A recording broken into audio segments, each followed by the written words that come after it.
alive. Oh, it's alive. It's alive. It's alive. It's alive. Spooky, scary skeletons and shivers down your spine.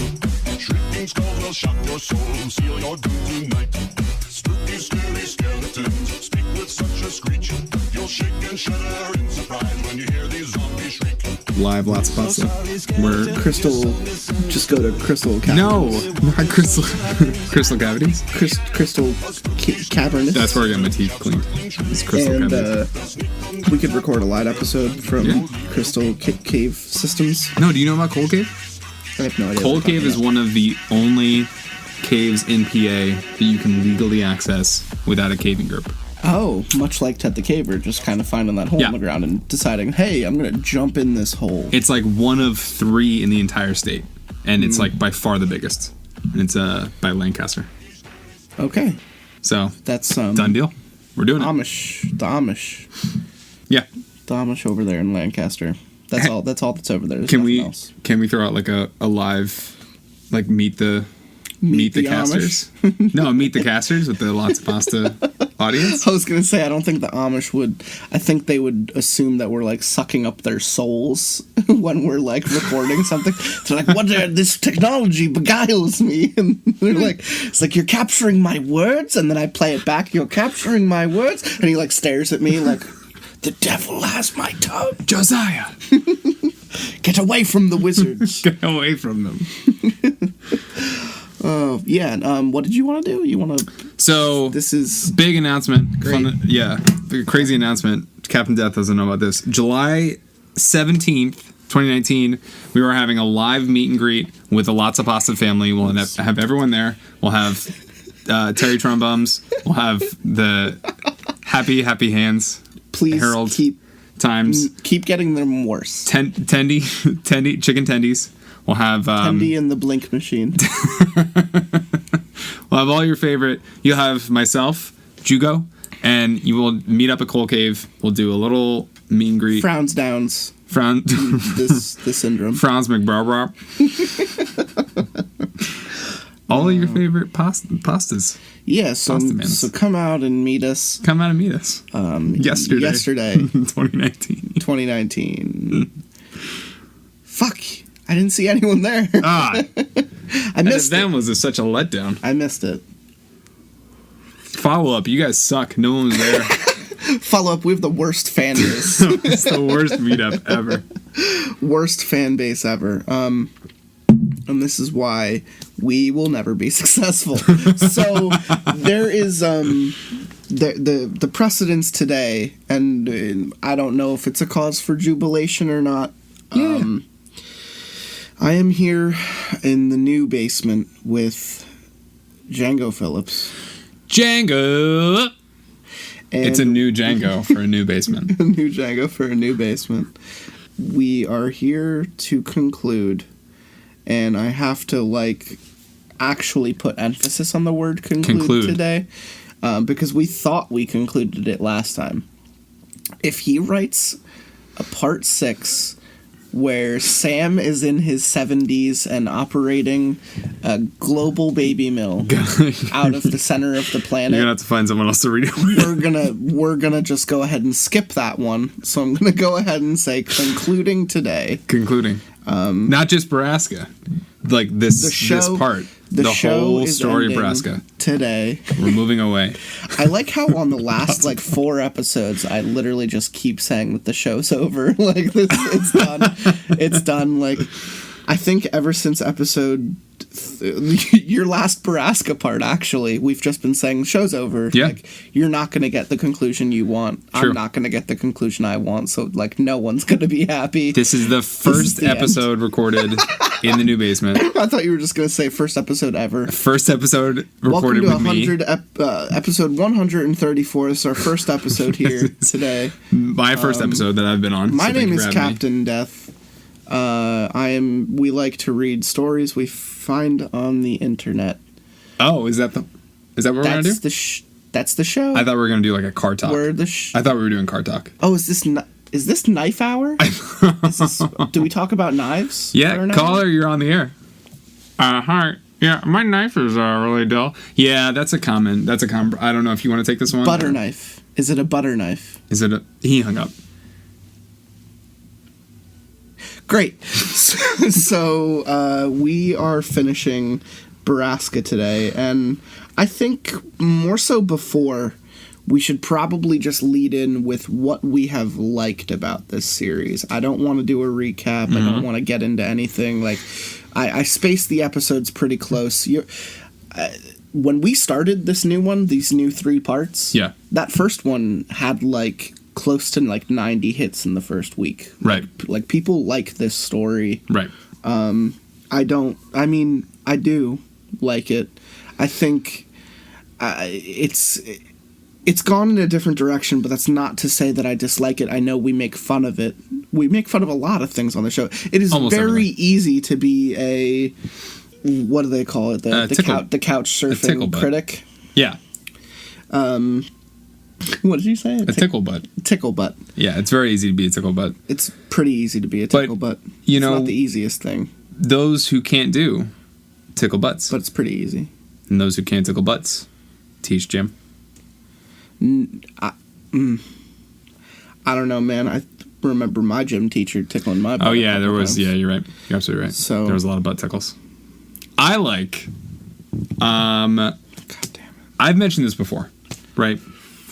I think a lot of creepypastas on the internet are not of like the level that you would find in like a bookstore, like professionally, because of course they're not. Sure, and I mean, there are some outliers. There are definitely outliers. There are absolutely outliers, and in today's day and age, it's pretty easy to self-publish. But that being said, I'm not going to walk into a Barnes and Nobles and pull Tommy Taffy off the shelf. Like that's not the world we live in. Right, and given that metric, I think Borrasca is above average in general.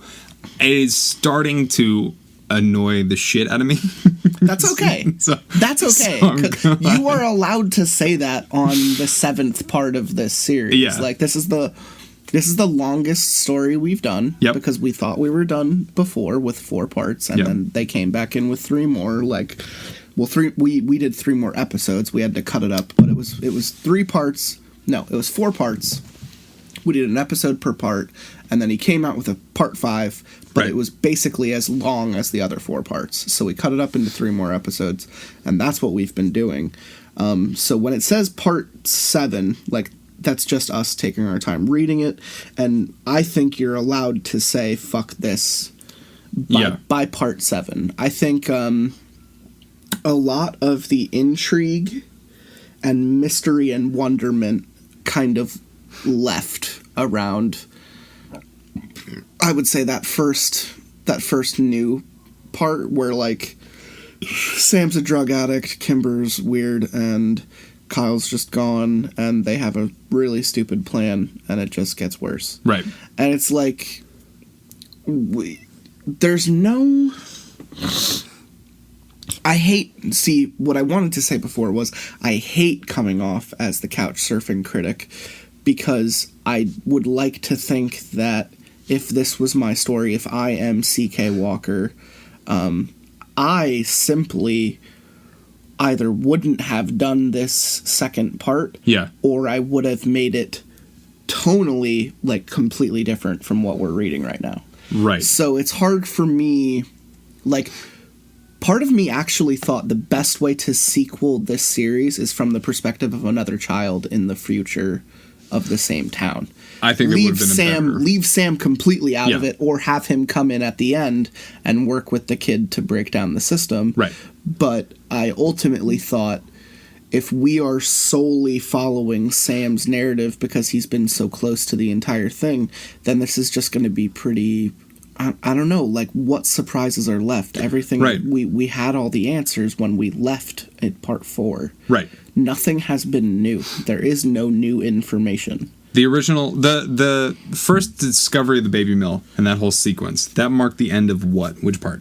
When we figure out, that's the end of part 4. That's the twist. The twist is it's a baby mill. It's a baby mill. That's part 4. That's the finale. So of the original story. So those first 4 parts, to your point, are the best kind of horror. It's the coming-of-age story about a kid witnessing the horrifying nature of what it means to be both a person and an adult in this world. But there's also mystery. The mystery and right, intrigue. Right. Yeah, like when you think about what makes Harry Potter a wonderful series, it's the fact that it's a mystery fantasy where children are able to displace themselves and say, oh, I was a kid and I wondered about things once. Right. And even adults find that entertaining. Whereas the sadness... Where are you going to add something? That's I think you landed on a great example, because Austin McConnell, one of my favorite YouTubers, he says that. In his thing of like the Harry Potter and the Cursed Child, he's like, everyone thinks that Harry Potter is a story about magic. Yeah. But it's a mystery. He did the breakdown about how Cursed Child needed to be better. Yes. And he it was adapted into like a stage show. His idea was adapted into a stage show where it was like a Fringe Fest type of thing. They took the idea and made it into a show. Into their own production, which it was cool. I'm under the assumption that, not necessarily speaking for the Fringe Fest, but just time travel has literally no place in the Harry Potter series as a overarching function. You know what this means, right? As Prisoner of Azkaban, I think it's a catalyst. I don't think it's an overarching function. Yeah, the third book is not about time travel. No. Not at all. But yeah, what were you going to say? You know what this means? What does this mean? The playwrights, the screenwriters who wrote The Cursed Child, overextended themselves with characters they couldn't yet say goodbye to, and provided no new perspective, while still being able to write decently well. Same shit. This is Borrasca and the Cursed Child. This is the Cursed Child. This is for Borrasca. It very much is, because we are seeing characters we thought we understood at one point act completely different and almost out of character so much that it negates what came beforehand. But what came beforehand was so good and of building principle that our building blocks are not connecting. Maybe we'll get some closure. Maybe he'll twist it up again and be like, oh. I don't have my... The long sigh is not meant to be sad, but it is sad because I know it's not going to happen. I guess my expectations are extraordinarily low. Exactly. Mine too, and I'm glad you said that. So, whatever happens, we will be at least somewhat surprised, pleasantly. I wouldn't say surprised. I would say amicable at best. Amicable. I would just say the conclusion is going to be amicable because there won't be any more of it. The New York Times says this novel's amicable. You won't hate it, but you'll wonder why there are so many words on these pages. Why so many pages? Let's find out. By page 80, I still can't I can't answer the question. My favorite part was about the sandwiches. Can we? I want to be like the old man who doesn't understand reviewing anything for the New York Times. Yeah, there's some funny stuff I kind of wanted to talk about before we jumped into the story. Billie Eilish says, I'm a bad guy, but she's a lady. This song is wrong. And I thought we were all about that sexual identity and gender fluid shit. 0 or 5 stars. So, what has come out this week? It's the week of Comic-Con. There's a lot of crazy shit coming out. The new It trailer came out today. It was very good. Didn't see it. I liked it a lot. And I am excited for this next part. What I want to say, the reason I'm bringing it up, is I think Stephen King fans need to get over themselves. The original It book is not like a fucking masterpiece by any means.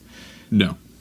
Absolutely not. And so many people are like, this is a terrible adaptation. I was like, yeah, because if we did like a stone cold adaptation of the original book, it would fucking suck. It would suck ass to watch. The movie adaptation. I hope you guys realize that like Bob Gray / Pennywise in the book is fucking boring. Like, he doesn't do shit.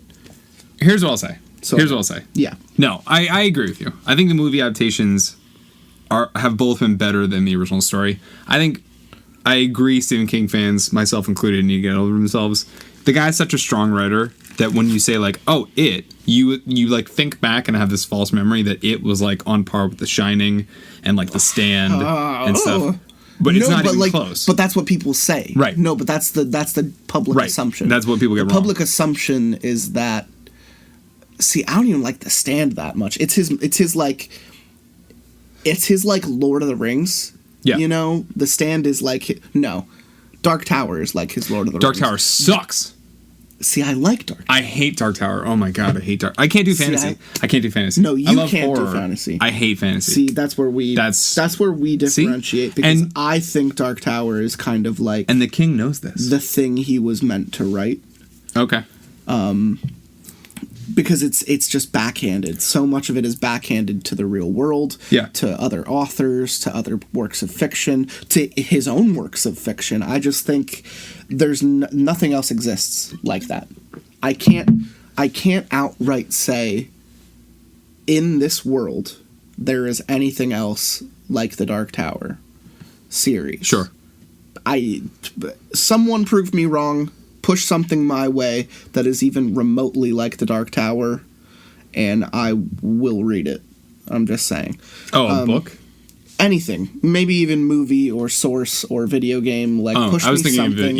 Push me something that has the same look and feel of Dark Tower and kind of has the same message and also critiques Oregon Trail.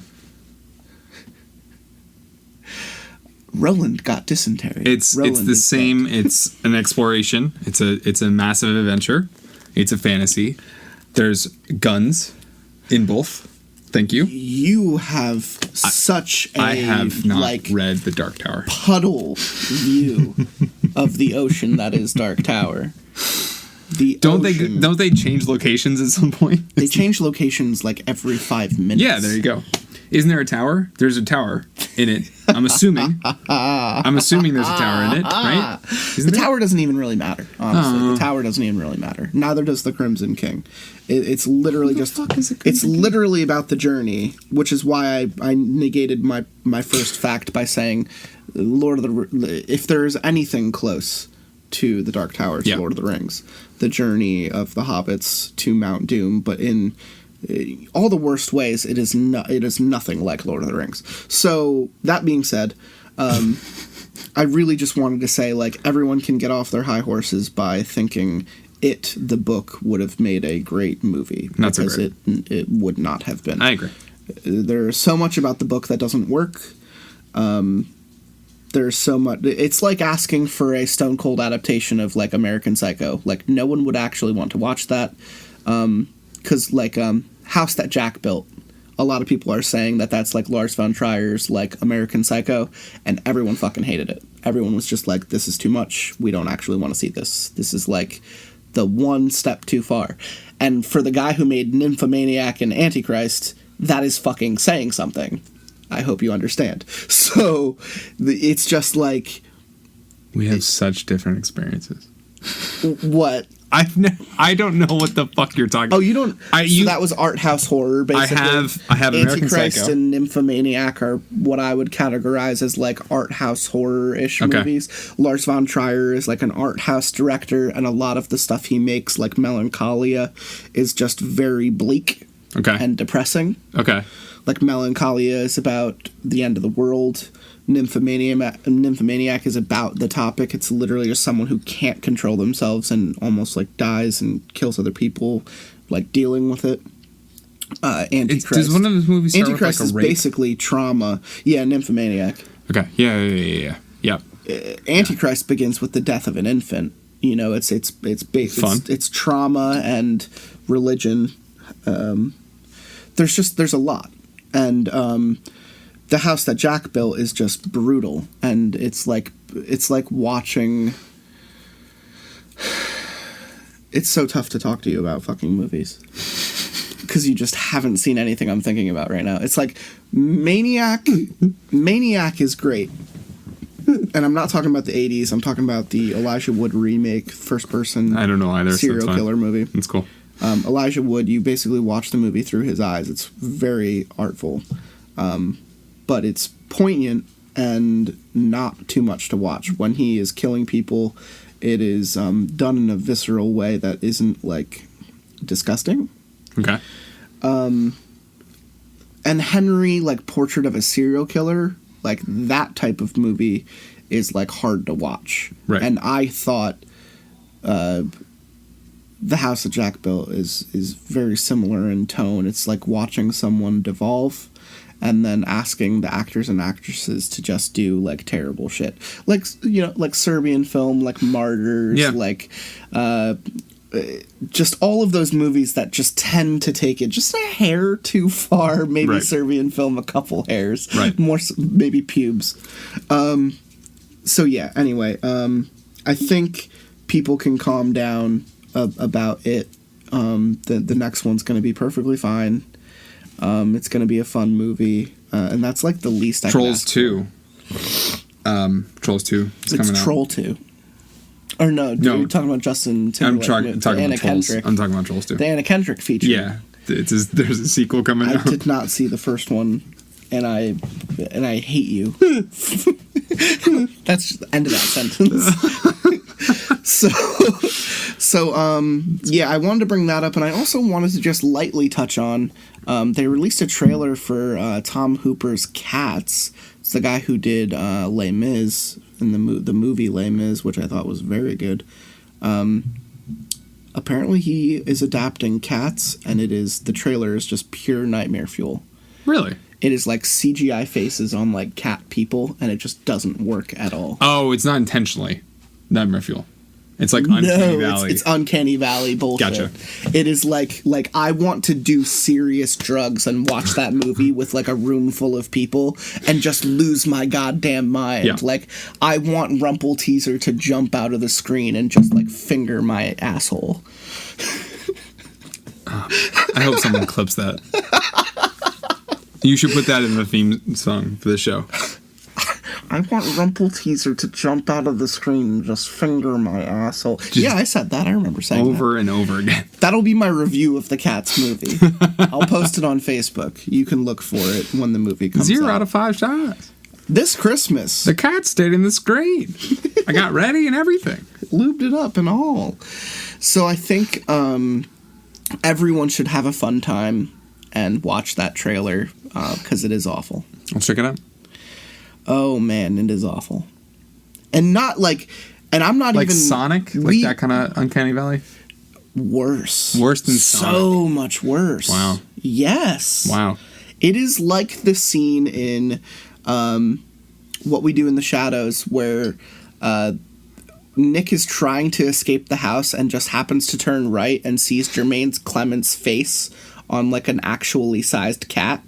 And Jermaine Clement, like, turns to him and hisses.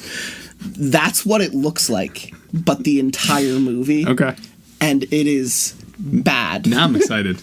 Excited. Like, I might be excited to see that movie because I think it's gonna be a shitstorm. Right. And you and I have musical theater background. We do. So I think Cats, just to put it out there, is a terrible fucking musical.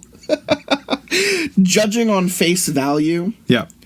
And never having seen it, but having heard a lot of the music and knowing what it's about. Right. I view it as garbage. It's like Andrew Lloyd Webber's, what is it, The Electric Parade? Whatever that one, the one about the trains. I don't know. On roller skates. See, what's that one called? Is that the trains on roller skates? Yeah.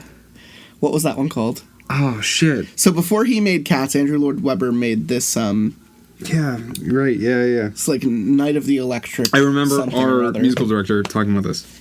Oh, it's fucking awful. It's like Andrew Lloyd Webber, before he was like, oh, cats. What do cats think? He basically said, what do trains think? And it was worse. You know, like that idea is much worse.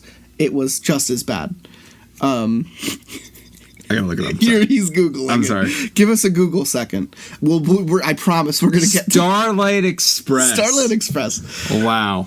I promise we're going to get into the story. The musical tells I'm a story kind of biding time of a young, I don't want to read it. but obsolete steam engine Rusty who races in a championship against modern engines in the hope of impressing a first-class carriage, Pearl. Famously, the actors perform the entire show on roller skates. That's it. That's the synopsis. I would love to see a movie of that. It would be like Cars. Like, yeah. It sounds a lot like Cars. Or are there... Yeah, it sounds like Cars with roller skates, yeah. Would they put, like, Thomas the Tank Engine, like, put the face on just the front of the... I fucking hope so. That would be terrifying. Man, I would love to see that live. That would be like The Room in Silent Hill Room. It would be like that face on the front of a train. A giant disembodied face. The thing that scares you the most. Yeah, it does. So anyway, everyone have a good time. Watch that trailer. It is fucking terrifying. Sweet. And the cast is just awful. It's like Taylor Swift, Rebel Wilson, that chubby blonde British TV host.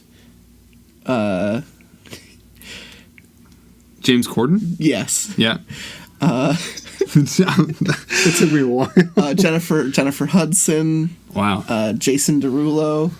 And then they throw Idris Elba in there for a little bit, and I was like, okay, you got me back. Well, yeah, because I love him. You know, I love Idris Elba. I think he's a great actor.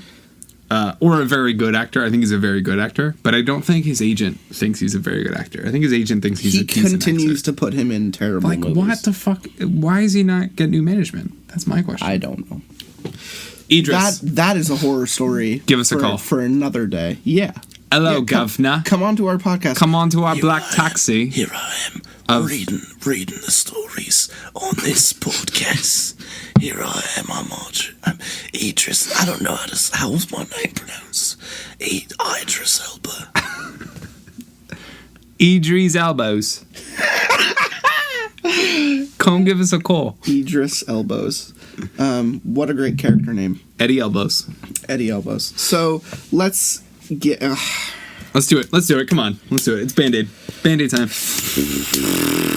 Borrasca. If you are following along online, which why? I don't know why. Why would you do that? It's just something I've been saying. Do you think they waited all this time? They're listening to these as they come out. There is someone out there. They waited this whole time. Who is like, let's read along with the voice on the music box. You are our favorite person right now. That one person. This is for you, not a person. No, it's one. Person it's in one. My brain. It's one. I mean, if we have over 20,000 listens and over 600 subscribers, it's definitely, that's a humble brag. Then yeah, there's at least one person with 800 listeners who has listened to one of our stories and read it at the same time. We have 20 million subscribers. I mean, like, there's gonna be someone. So that's off by a couple decimals. So let's start with this is Borrasca. It's part 5, but we're on chapter 16. And do you want to start? I started last time. Yeah, let's do it. I want to force it on you. Let's do it. Chapter 16. There's a lot to think about when you're walking towards your end, but instead of the existential bullshit I expected, my mind wandered in and out of the past. I reveled in memories I'd been unable to conjure for a decade, of my family as we were and as my childhood friends. It was not something I wanted to forget again. Finding the mine wasn't hard. I simply followed the road we had turned onto the day before. I had to go off trail a few times, but I knew the map well. Recalling details came so easily to me now. Still, as much as I hated to admit it, I didn't want to die sober. I wondered how much it would hurt. If he shot me in the head, not a lot, I thought. At least that was something to hope for. I want to interject real quick, make a fun segment called Things That Django Remembers as he remembers them. Yes. Number 1. This is good. He's clean now. He's sober. Our boy's clean. That's cool. He got cleaned up on the mountain. He has a box. Me thinks there's drugs inside, but maybe he's kicked the habit. It's a bow. I was wearing 6 layers of clothing, but frozen to the core by the time the sun turned the sky a murky gray. The cigarettes were gone, and I had been jonesing for another for the past hour and a half. I needed more time, but I knew I was almost there. I left the trail I'd been on to make one more shortcut along the river, and within 20 minutes I could see the edge of the mining camp. The sheriff must have been tracking me because he was already standing in the large clearing facing my direction, surrounded by 9 of his men and a smirking Jimmy Prescott. Jesus. Jimmy was standing a few feet behind my father, smoking a cigarette and watching me as I approached. He winked. Jimmy just pulls out a pistol, shoots the dad in the back of the head. Well, that was simple. That was easy. Well, he presses the Staples button. He's got it. Before I knew, they were behind me. 2 deputies still in uniform grabbed my arms, pinned them to my sides, and dragged me the last few yards into camp. He's not too good at this stealth mission. The Metal Gear Solid. It was then that I realized I had a pretty shitty approach to this whole stealth thing. They dumped me at the sheriff's feet, and he looked down at me in disgust. I forgot why I was here. 13 men, and 1 bullet. I couldn't believe it all came down to the lies and whims of Jimmy fucking Prescott. I stood up, noting all the guns suddenly drawn on me in response, and looked at the sheriff eye to eye. I was sickened to realize that we were almost identical in every way.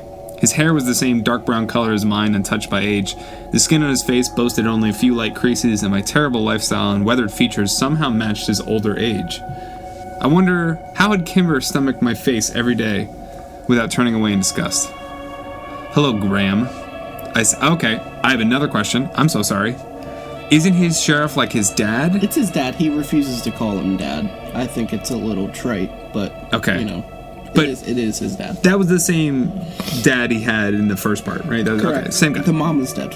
Mom's dad, same guy. Dad is fucking his high school crush, Emmeline, who has filled him in on stuff from the last part. Right. Okay.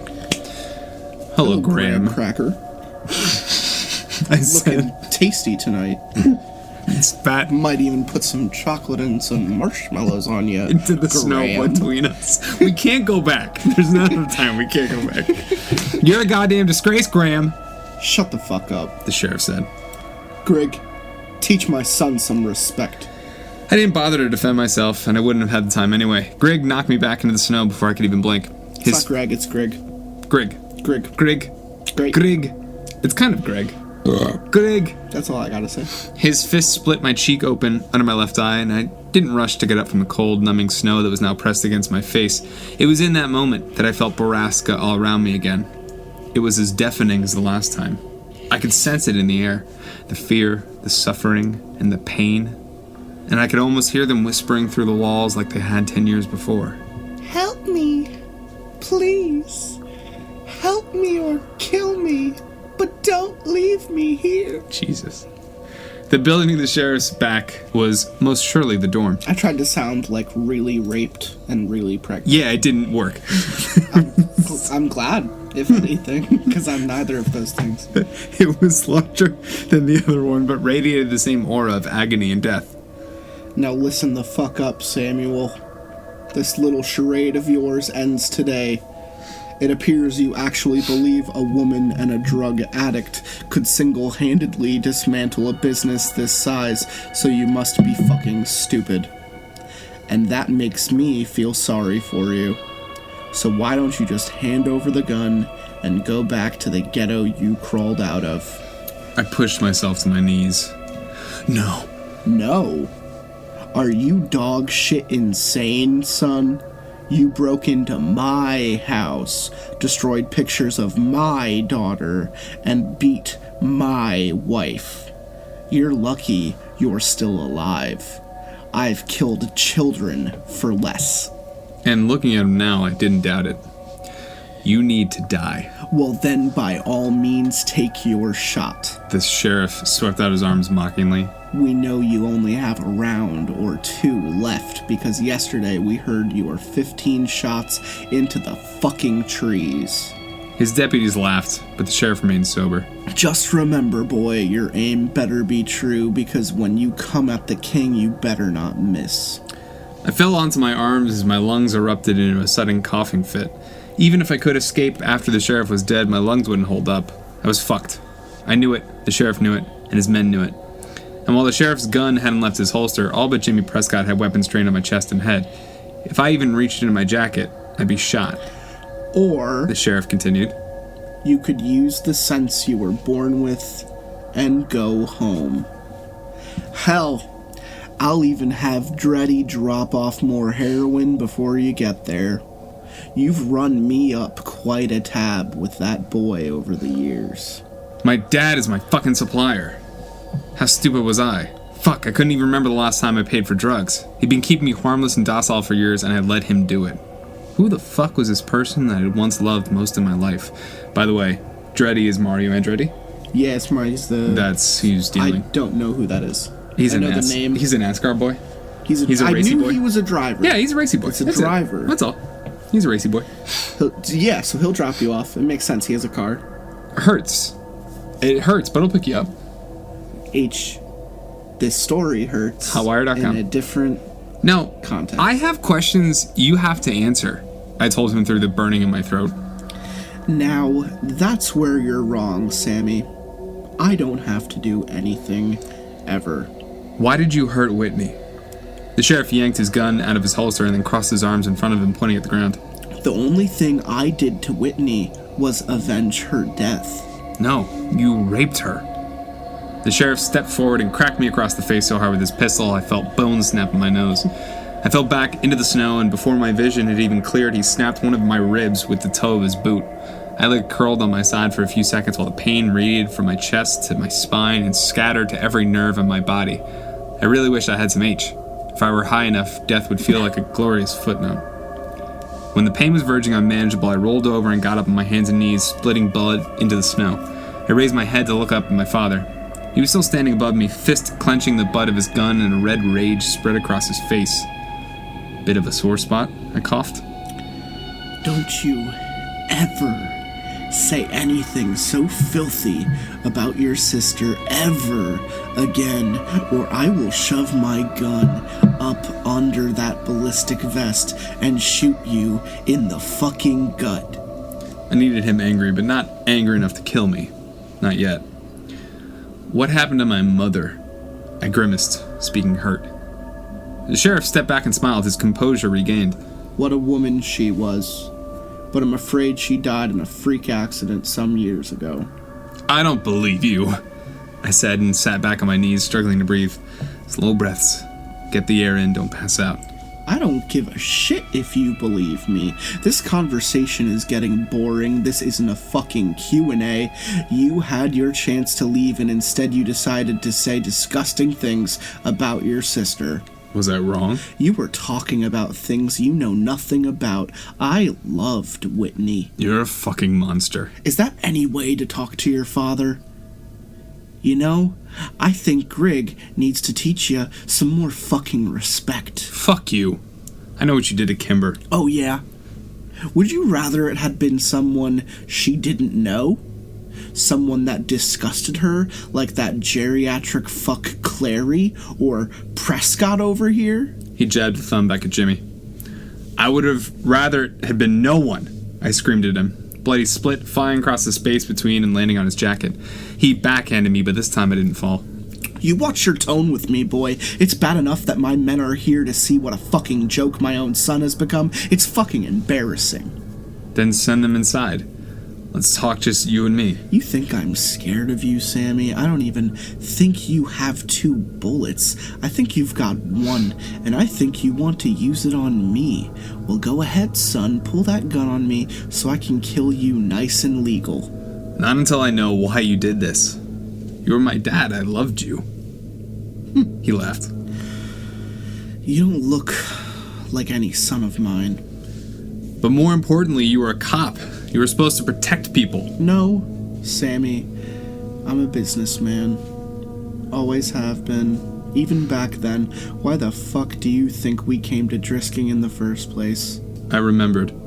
I hadn't understood it at that young age, but I knew now what the whispers had meant. Because of those girls, and the things they said you did. Exactly. I was making money. They were getting laid. They were 14, I growled. Arr. 14 is older than you think, Sam, and it's not like I touched them. So this is what you wanted all along? A great big rape empire? The sheriff shrugged. If that's what it takes, I'm only here for the power and the women. I'm an alpha, Sam. That's why I can't figure out what the fuck happened to you. You've got the blood of kings running through your veins and you fill them with tar. That shit is for the fucking women, but I have to send it out to your handler every month. My only son is a white trash drug addict. How do you think that makes me feel? This should be your birthright and you're too weak to take it. Give me more credit. I'm stronger than you think. Strong enough to take a bullet to the head and live through it? He laughed. Are you? The sheriff's expression darkened. Sam, you... Oi, boss! Look what I caught lurking around! I had to. The whole police force it's written that way. It's They're like goblins. Now they're like goblins. The writing's upside down, so No, that they're means they're supposed to be Australian. Now they're like orcs, straight from Mordor. Oi, boss! Look what I caught lurking around! 15 men. 2 men I hadn't seen previously came around the side of the door and pushing a woman in front of them. Kimber, I breathed, but the sheriff knew who she was. I'm sorry, Sam. Well. The sheriff drew out the word. Well. I cut him off. I heard you turned into a looker, but I'd yet to confirm it for myself. Hello again, sweetheart. The sheriff walked over to Kimber and ran his fingers along the side of her face. Ooh. She recoiled at his touch. Don't you fucking touch her! I screamed and scrambled back to my feet. Greg shoved the barrel of his gun into the back of my head. Sit the fuck down. You warned. Watch your temper, Sammy. The sheriff chided. You fucking this wild filly? That's my boy. At least I know you didn't turn homo in prison. Stay away from her, you fucking pervert! Blood was rushing in my ears, and the rage in me was deafening. Sam, stop. Kimber screamed. Just stop or he'll kill you. The sheriff looked back to nod at Greg, who cracked stars in the back of my head with his fist. Manners, Sam. That's not how you talk in front of a lady. I've had enough goddamn disrespect from you. This is your last fucking warning. The sheriff turned to Kimber and yanked her hair towards him so that their faces were almost touching. She writhed against the man behind her, holding her arms. Soon, princess. We'll catch up soon. The sheriff let go of Kimber's hair and walked back to stand in front of me. Where were we? Let Kimber go. You let her go, and I'll do anything you want. Oh, really? Anything? Yes, just let her go. Anything? Anything? Anything for you? What? Would you leave here and never come back? Yes. Would you stay and help me run my business? Also yes. Would you go inside right now and fuck one of our girls? Yes. Please don't call that fucking bluff. No, Sam. Kimber yelled. Richards, would you shut her the fuck up? The sheriff asked. I heard a sickening thud, but couldn't see through the blood running into my eyes from the split on my forehead. Kimber gasped. Now then, The sheriff continued. how about Phoebe Dranger? If I recall, she was a raging cunt to you in high school. Why don't you go in there and take some vengeance for yourself? I'm sure she'd love it. I don't... she's not really my type. Oh. I guess Kimber DeStaro is more your type, isn't she? No, I said quickly. No, somebody else. Anybody else. What a fucking... Oh, shit, this is Jimmy Prescott. Well, you can still take him. You do Jimmy better than I do. I don't remember how I did Jimmy. What a fucking pussy. Jimmy Prescott laughed. Look, this family reunion has been real sweet and all, but we got investors coming into town today and a lot of fucking shit to do before they get here. Plus, it's early as balls, and I need more fucking coffee. Can we just kill this little prick and get on with our day? The sheriff shot Jimmy an annoyed look. Jimmy's my favorite. Jimmy's which is why the you man. have to read him. Sheriff shot Jimmy an annoyed look. Do I look like I need to be fucking entertained right now? Did I tell my monkey to dance? No, I fucking didn't. So shut the fuck up, monkey. Jimmy shrugged, took a sip of coffee. Actually, Jimmy, on second thought, take the girl inside and find her a new home. The sheriff said. Make yourself fucking useful. No. You can't take her in there. I begged. Please, I'll do anything. Just don't make her go in there. The sheriff turned around to give me a disgusted look and shook his head in disappointment. Then, without even turning to look at her, the sheriff shot Kimber in the... Okay. Then, without even turning to look at her, the sheriff shot Kimber in the chest where she stood, and she fell over into the snow without making a sound. Okay. Well, he didn't. There's a twist. He didn't, though. He didn't take her inside. He did not take her inside, so he kept his promise. I'm under the assumption that maybe she's the one wearing the vest, and if she plays dead, she might get a shot off at the sheriff. Oh. If no one expects her. Okay. you seem unimpressed. I didn't expect him to shoot her. I think it's gonna be Kyle. I'm pretty sure Kyle's comatose somewhere. You really think Kyle's gonna Deus Ex Machina this shit? Come riding in on a horse or something? Who's the sandwich woman? Well, no, she Mara? Yeah, she had a kid. God damn it. She's evil. She I don't know. gave in and got a kid. She got one of the Borrasca babies. Yeah, you're right, because she had an empty nest. She was in town, and he ran up and he was like, "This is my nephew. This is my fucking kid. Like, you need to give me the kid." That was the part 5. Right, okay. Chapter 17. Quit your yelling. I tried to warn you, Sammy. The sheriff said through the echoes of the shot still resonating through the camp. I dropped to my knees and screamed into the snow until I had burst every capillary in my face. Jesus Christ, son. The sheriff said in disgust. Enough theatrics. I didn't even act like this when your mother died. You killed her! I screamed at him. You murdered her! He shrugged. I killed a lot of people. Although I must say, I do regret that I'm not going to get a turn with her again. Usually I don't like redheads, but there was something about her. Like father, like son, I guess. He laughed. I told her not to come. I told her not to come, I mumbled, barely coherent. Shut up, shut the fuck up, I screamed at him. Greg took a step toward me, but my father stopped him with a hand. Let him throw his tantrum. He did the same thing when I took away his toys as a kid. This ain't no different. Richards stepped over Kimber's lifeless body and exchanged a few quiet words with the sheriff. I couldn't hear them over the dry heaving of my stomach, which didn't stop until my abdominal muscles ached from the force of them. Richards just had an interesting idea. You're in for a real treat, Sam. Get him up. The sheriff said to the men behind me. They hauled me to my feet and shoved me in the direction of my father. I stumbled, but didn't fall. We don't use it too much anymore on account of the noise, but how about we throw your girlfriend's body into the shiny gentleman and scatter bone fragments all over the mountain? He slapped me on the back. That way she can be here at the mine for all eternity. I bet you'd like that. I was shaking so violently, I could barely wipe the blood out of my eyes. No. I said and fell back down onto my knees in the snow. No? Are you sure? He asked. I could hear the smile in his voice. No, please. My voice broke over the words. Please. The sheriff's smile fell into a look of distaste. Don't beg. He spat. It makes you look weak. Get off your fucking knees.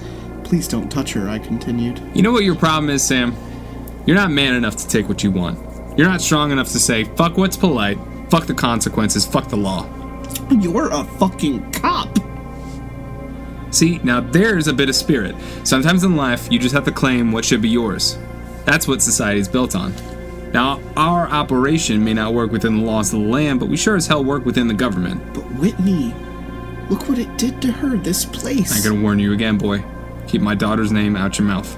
Which daughter? The sheriff sneered. What can I say? Whitney is a beautiful name. It's sick. You're sick. You need help. I have help. Look around you, Sammy. He gestured to the 14 men standing in a half circle around me. I am a sultan. These are my governors, and that is my harem. Go fuck yourself. He sighed. I'm starting to think you're not going to come around, Sam. I will never be a part of this, and I will never stop trying to kill you. Well, I'm real sorry to hear that. That's a pity. Looks like we're going to have to break you in like a horse. I kind of wish I'd left the Testaro girl alive now. Fuck you, I spat into the snow. You say another fucking word like that to me, and I'm going to execute you right here on your fucking knees. The sheriff's men seemed to lean in, smelling blood in the water, and I knew this was it. If you wanted me dead, you would have already shot me. Are you sure about that? The sheriff asked and leveled his gun at my forehead. Why don't you pull that gun on me and find out? Oh, I'm sure about that. You need me. Through the sea of your bullshit, I see the truth. It's a pride thing. You want your son taking over your business. You want another walker in charge. The sheriff's mouth spread into a wide smile, but he didn't lower his gun. I can make another son. You could, but you want me. You want to break me. You want to mold me into you, because that way you win. Oh, I've already won, Sam. No, I have. You're a slave to your own fucking hubris. I can say and do whatever I want, and your pride won't allow you to kill me. Maybe not. The sheriff shrugged and dropped the barrel of his gun to my chest. But I can break your ribs with this fucking bullet. I heard the shot, but didn't feel it enter my body. I instinctively put my hands over the entry wound on my chest. I didn't even have to feel it to know it was there. Sound was pulsating in and out of my ears in time to deceptively calm heartbeat, but through the waves of sound and silence I could hear them all laughing. Hurts like a fucking bitch, doesn't it? The sheriff laughed. A shot to ballistic vest hurts a hell of a lot more than a kick with a steel-toed boot. But of course your ribs were already broken, so that must really sting. I knew I was going into shock. I pulled my hands away from my jacket and saw that they were covered in thick, warm blood.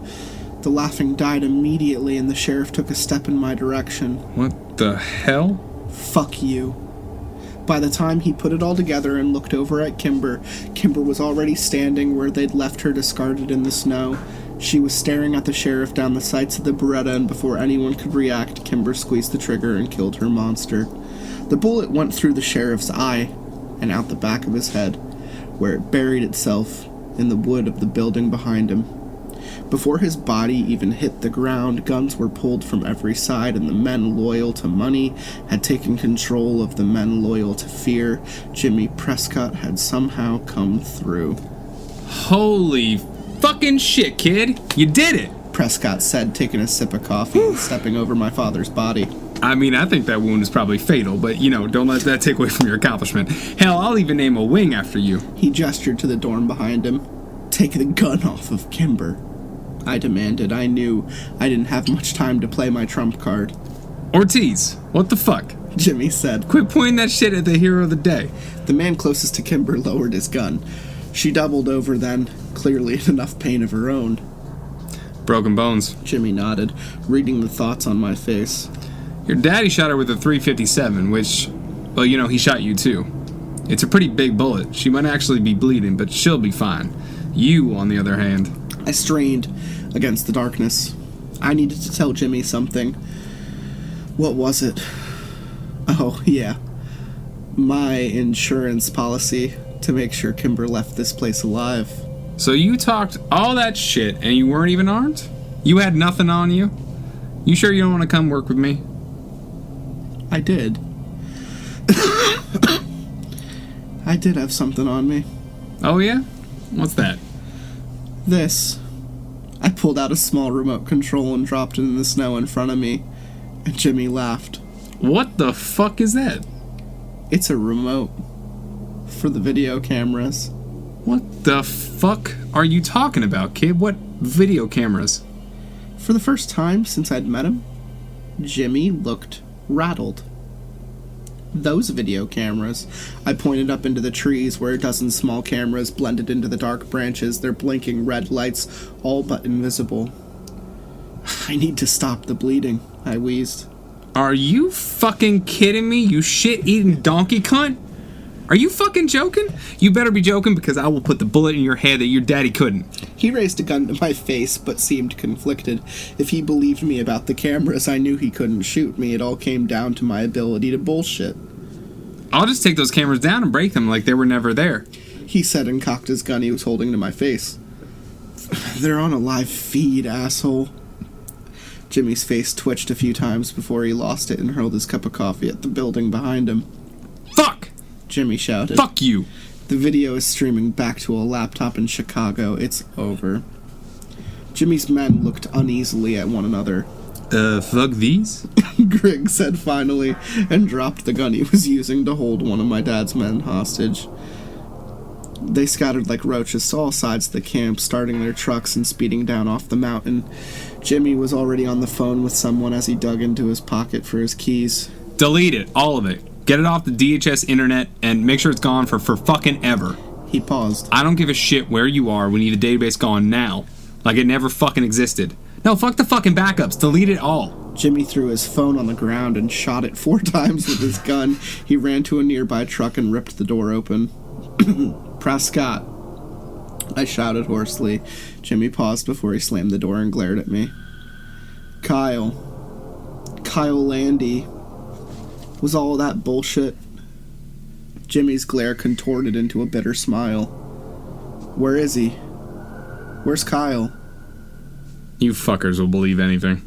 He sneered before he slammed his car door and sped off down the mountain.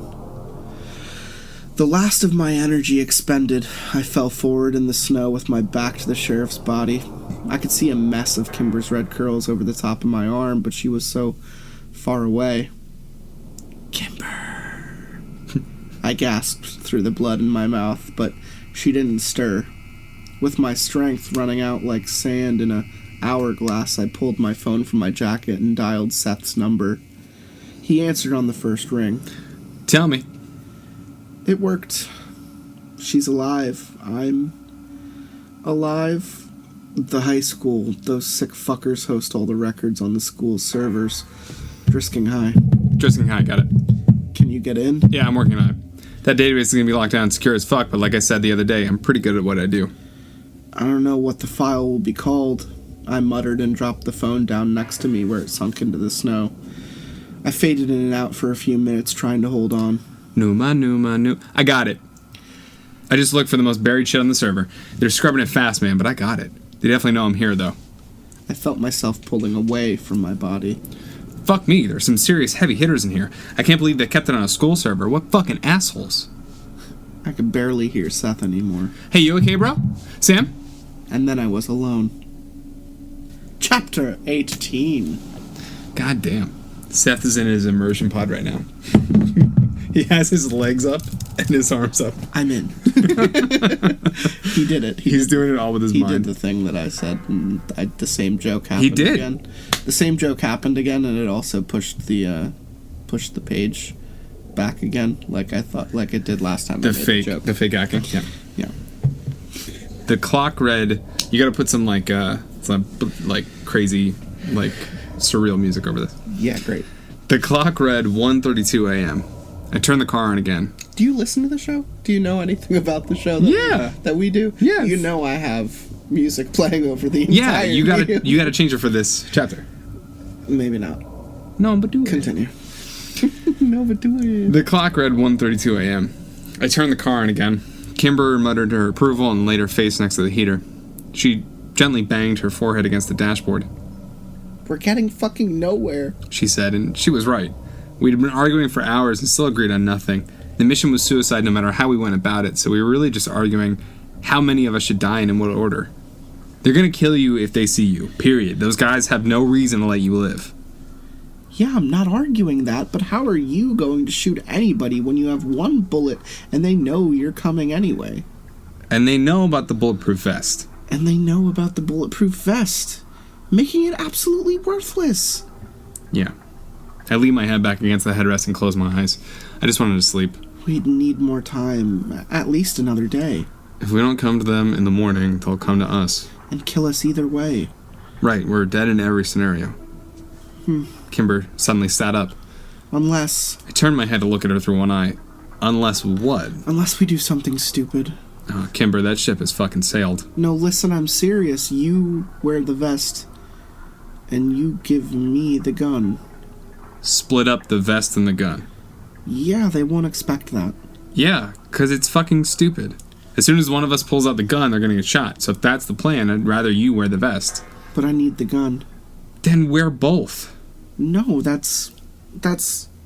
well, actually, that's pretty brilliant. She finished. I gave her a dubious look. What are you thinking?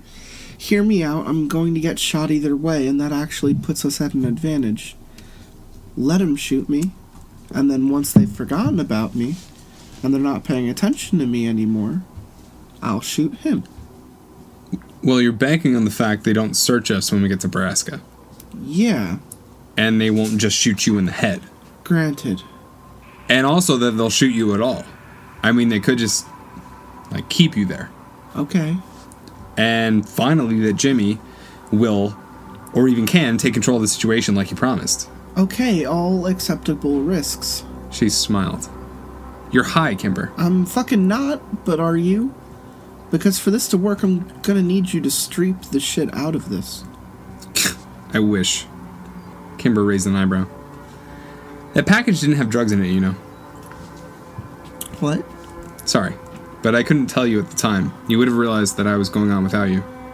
You're a dick, Sam Walker. So what did you have in it? Yeah, it was a care package from Seth. He sent me video cameras. Why? For what? Remember the night I disappeared with the car for several hours? Yes. I used the directions Jimmy Prescott gave me to find Borrasca 2. Please don't call it that. Also, please tell me you're fucking joking. Sorry. And no, I'm not. I couldn't see much or hear anything, but I was there. I know the way. It's the reason we're parked in this road right now. I can't believe you went to Borrasca. I can't believe you, Sam. That's madness.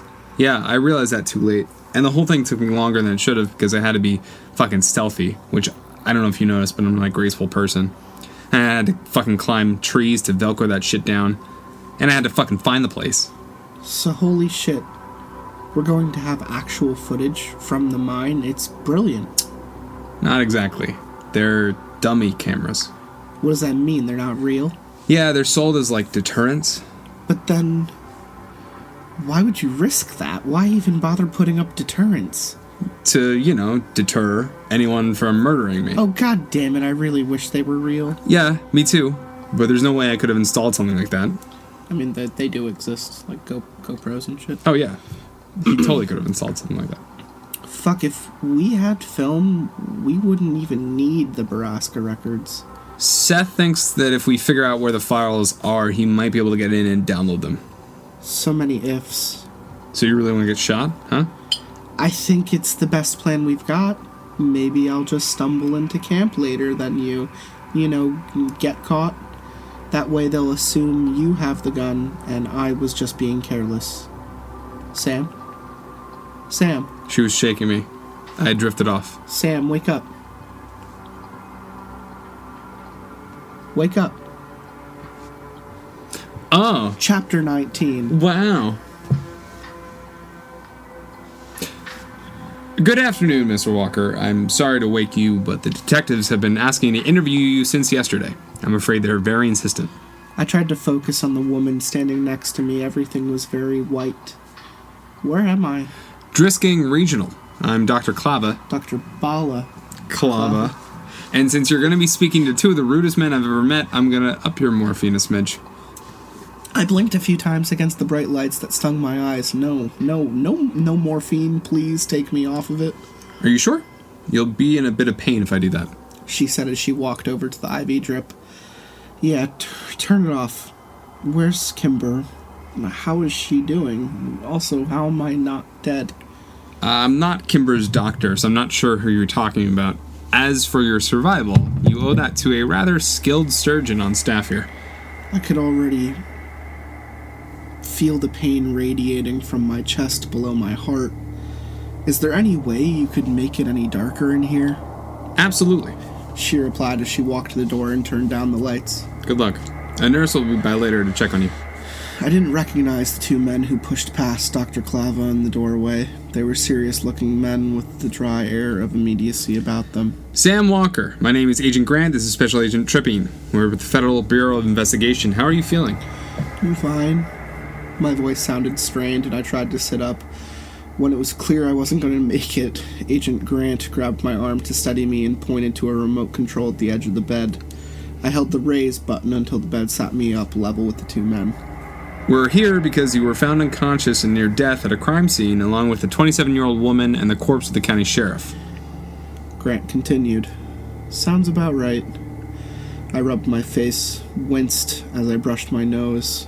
They had set the bones, but it was all still very tender. I didn't even want to see my chest. Can you comment on the events that led you to that location?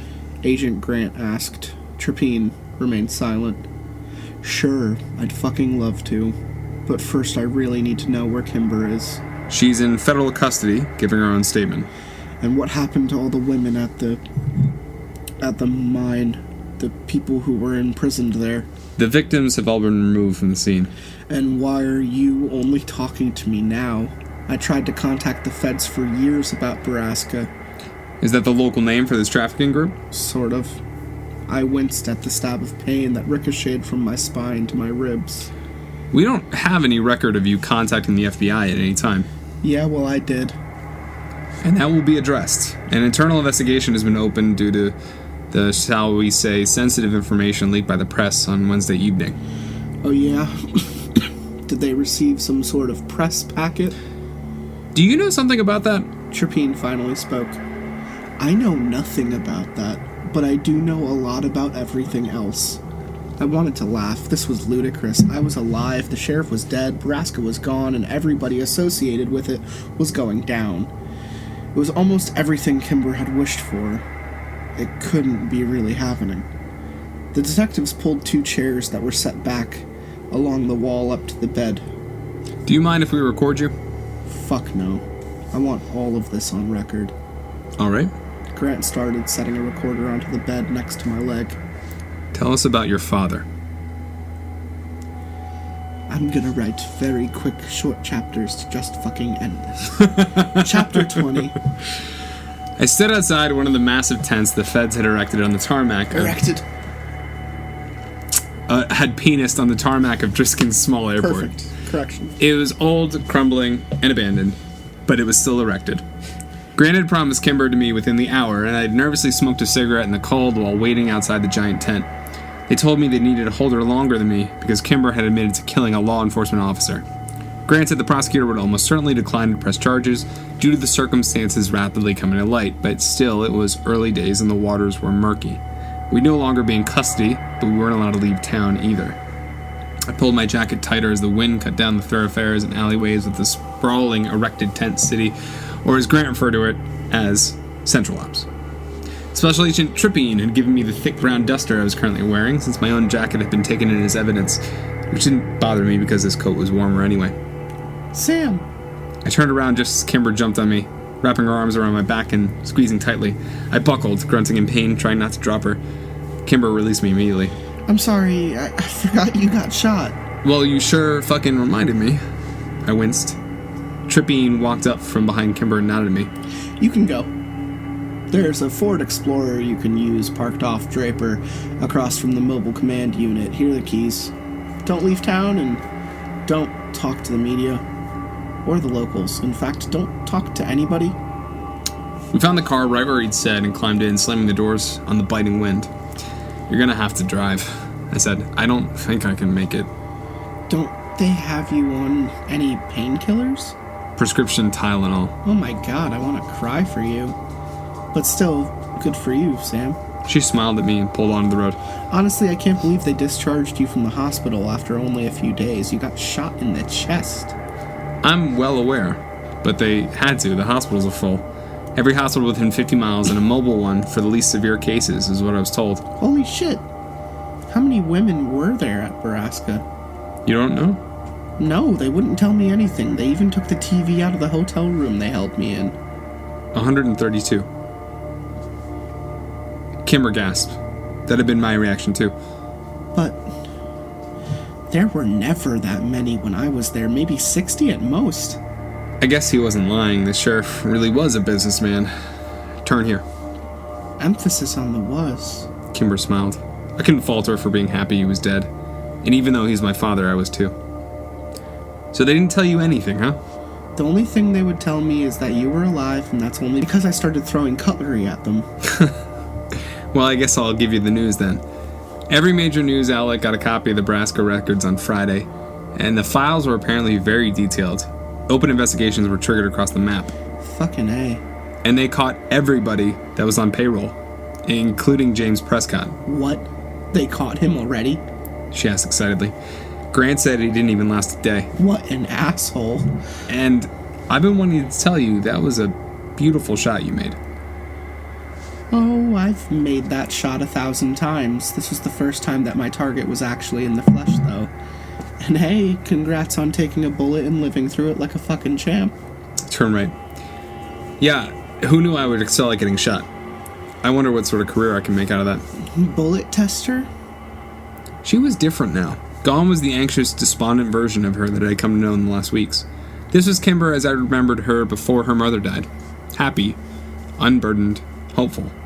I couldn't believe that I was about to strip it all away from her. But she deserved to know.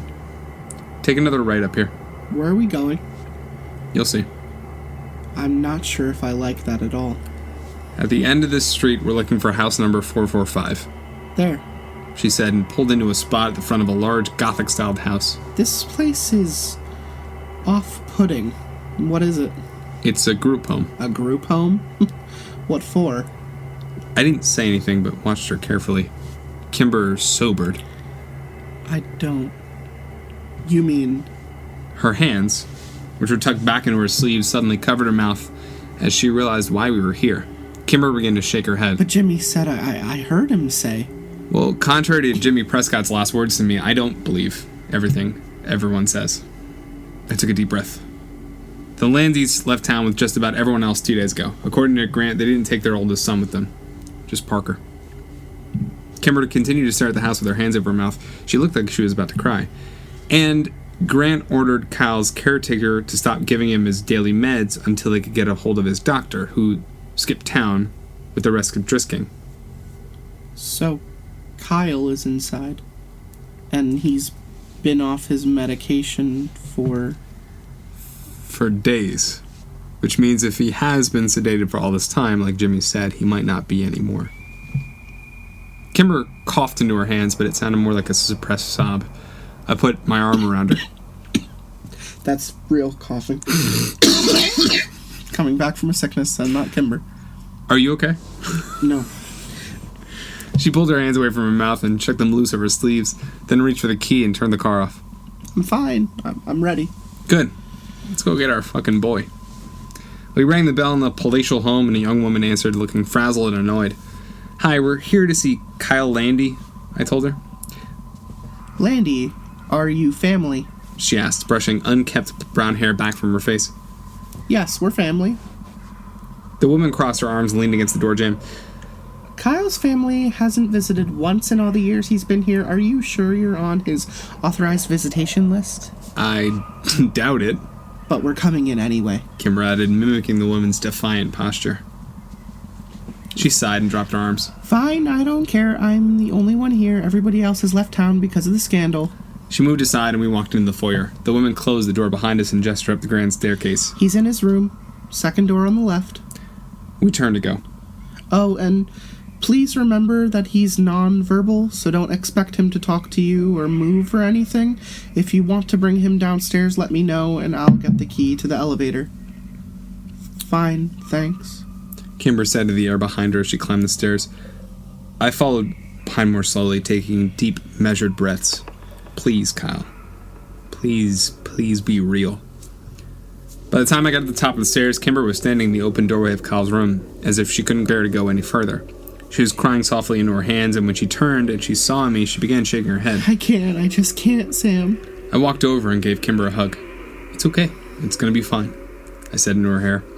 It took a few moments to mentally prepare before I finally turned around and glanced into the room. Kyle was in his wheelchair, which was facing the bed, and he was staring straight ahead at the swirling oak of the wall in front of him. He didn't react to our voices or move in the slightest. I couldn't even be sure he was blinking. I released Kimber and walked slowly into the room. I sat down on the edge of the bed in front of Kyle to study him. His injuries had all healed, other than his nose, which remained out of place and broken. He was wearing flannel pants and a nondescript white t-shirt and socks. Look at my plants. His hair was long, and a red beard covered the bottom half of his face. His eyes were fixed over my shoulder, lazily settled on the wall behind me. Kyle, I said as I moved into his line of vision, it's Sam.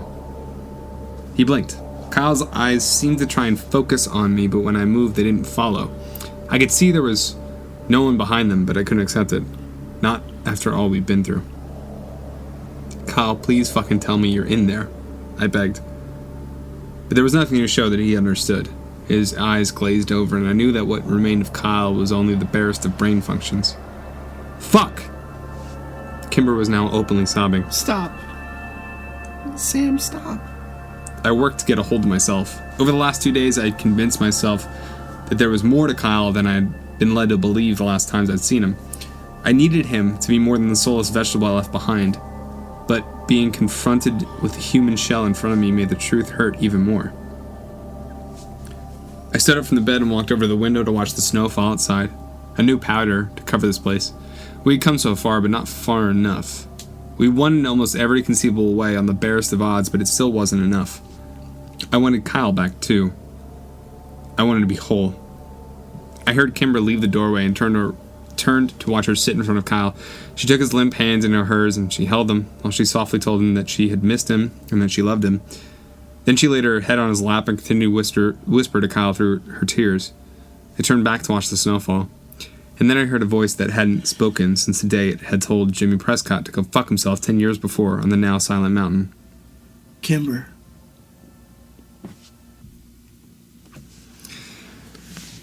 Boo!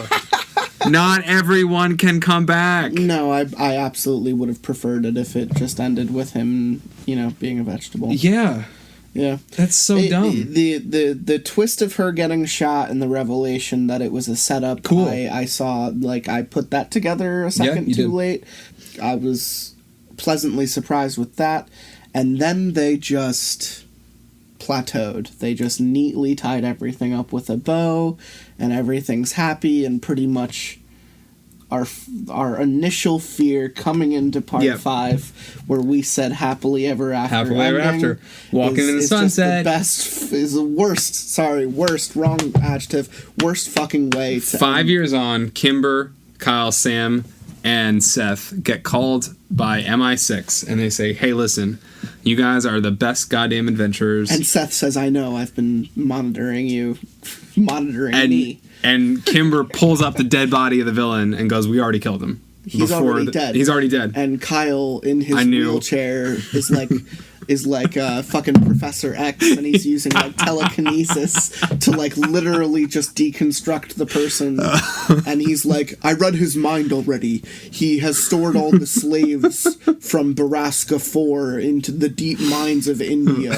You will find them. Yeah, fuck.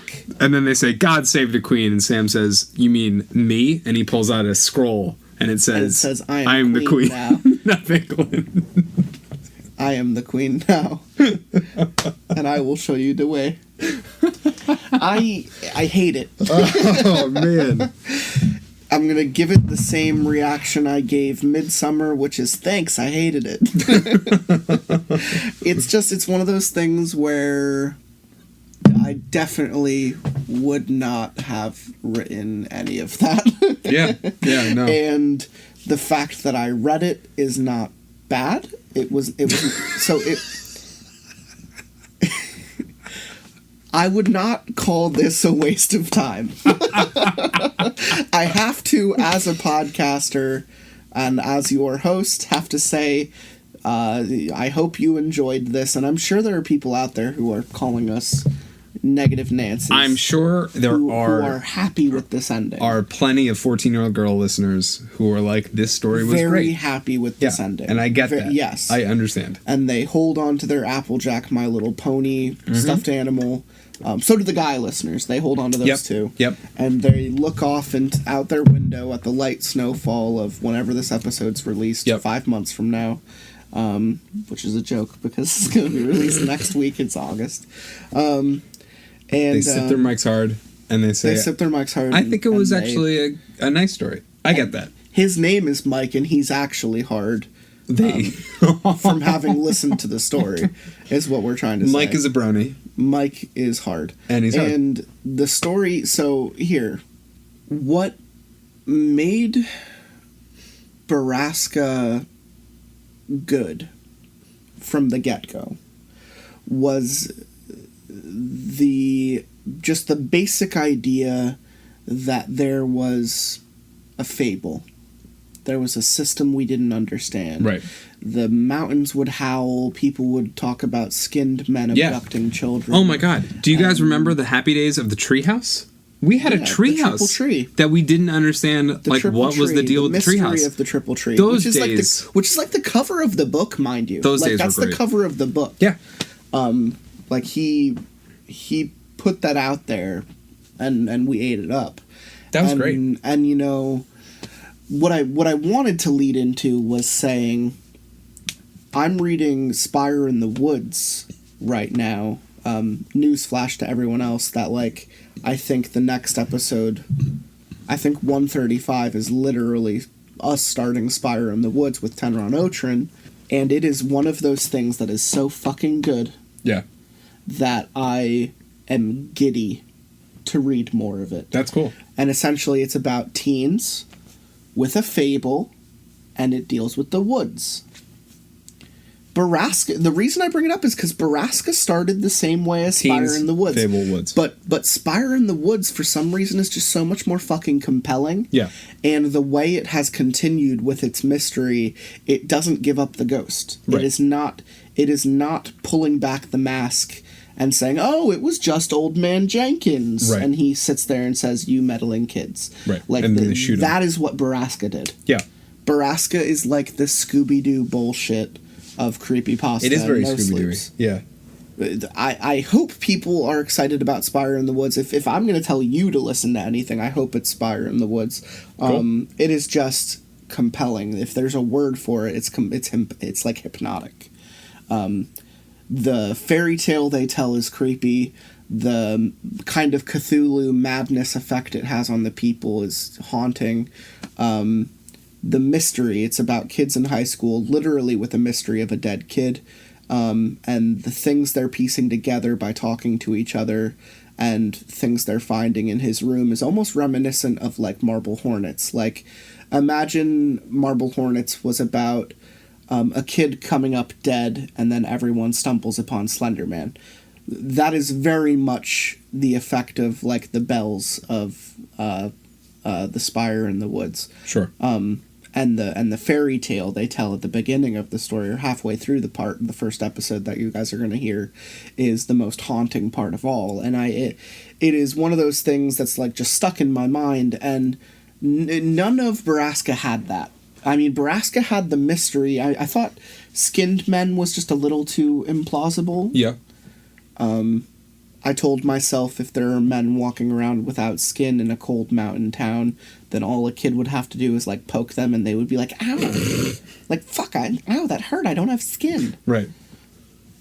Good callback to The Shiny Gentleman. That gave me a laugh. Yeah, that was great. The dad was like, we don't use it anymore because it's fucking stupid, but, like, hey... This plot device might come back. When we finished part 4, I was like, "This is fucking dumb." Yeah, so dumb. You were like, "There's a giant metal blender." Why? What? Why? A wood chipper? A wood chipper. And they throw the babies down there. I don't know. Words. Even, like, Borrasca itself is, again, not at real story standards, obviously, but it's competently written. The dialogue is not as horrendous as a lot of these. We laughed at the alpha bullshit. Like, oh my god, it was grating. Some of it was grating. This part specifically, like, I even at the end was just like, pander, pander, pander. Like there were some parts in the sheriff's dialogue and some just clear notes on how it ended, where I was just like, this guy's done. This guy was done. You know, the minute the sheriff was shot, he was done. He was like 0.5 dimensional. He terrible. Yeah, like, he's an alpha. Let's think back to the dad we had in like part 1 and 2, right, who was just like a normal guy. Like, he just decided to make the dad a bad guy for this series. Right, kind of normal. That is not the continuation of And now, I think the one most confusing part is, did the dad actually rape his daughter? Yes. You still think so? Yeah. For the same reasons he said Kimber was raped by him? I still 100%... Because he didn't want Jimmy and he didn't want Clary doing it? I still miss that... I literally, my memory of the story is so bad. I missed that story beat when we were going through the first time. What happened with Whitney. And, like, why it was such a big deal. Yeah. But, yeah, because he mentioned something about 2 Whitneys. Whitneys? I think he has in his mind... Maybe he was saying in his mind, or maybe physically, he has a Whitney that he didn't rape, that is actually his daughter, and he had a Whitney that. You think he compartmentalized? I think he did. I think he's talking about the same person. Yeah. Yeah. Maybe, perhaps, maybe that's just, and I wanna also say, like, we were pretty sober this episode to not repeat the same mistake of part 3, and I think part 4. Part 4. And I think I definitely was a lot more susceptible to some things, but it's just the way part 4 was written that I'm just confused about, I guess. Yeah. And it has very little to do with having been high reading that. I think there are some things that are very convoluted on purpose for people to jump to conclusions on.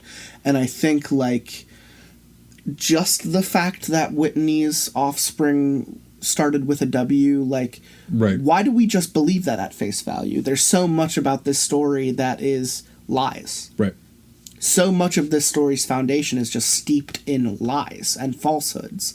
So why, if Jimmy Prescott can lie about Kyle, why do we just accept at face value that some kid comes down from the mountain with a W name and we just assume it was Whitney's kid? I thought Whitney was barren. I thought Whitney never gave birth to a good child, and that's why she was killed. I think it's because...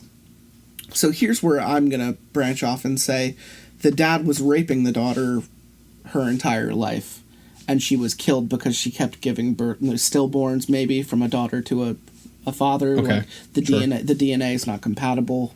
The chromosomes aren't compatible, and he just keeps, like... She keeps giving up, like, dead babies or inferior babies that would not get sold. Right. And that's why she gets, old Yellard. Sure. But for some reason, people jump to the conclusion only because there's a W baby brought down from the mountain the day Whitney is killed up on the mountain. Like, when Sam hears the shiny gentleman whir up the night he leaves, he knows it's for Whitney because Prescott says as much. Yeah.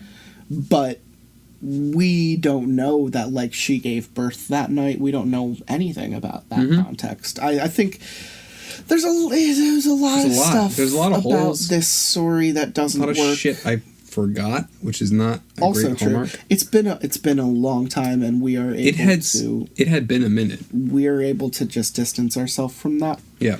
I've been through a lot these last couple months. We arguably between episodes, I'm going to say 131 and 134, there have easily been like 4 months. So, we came back into this pretty straight-laced and understanding, and it's still just like, we didn't need to do a recap because everything before this point was either something we remember or just vanilla bullshit. Yeah. And I'm not surprised that it kind of ended, Christmas present on, Christmas Day, kind of like, it's the socks I expected. Yeah, it just feels My mom like... always gets me socks. It feels like something he shouldn't have published. No, it feels like something that he wrote like a for draft. him.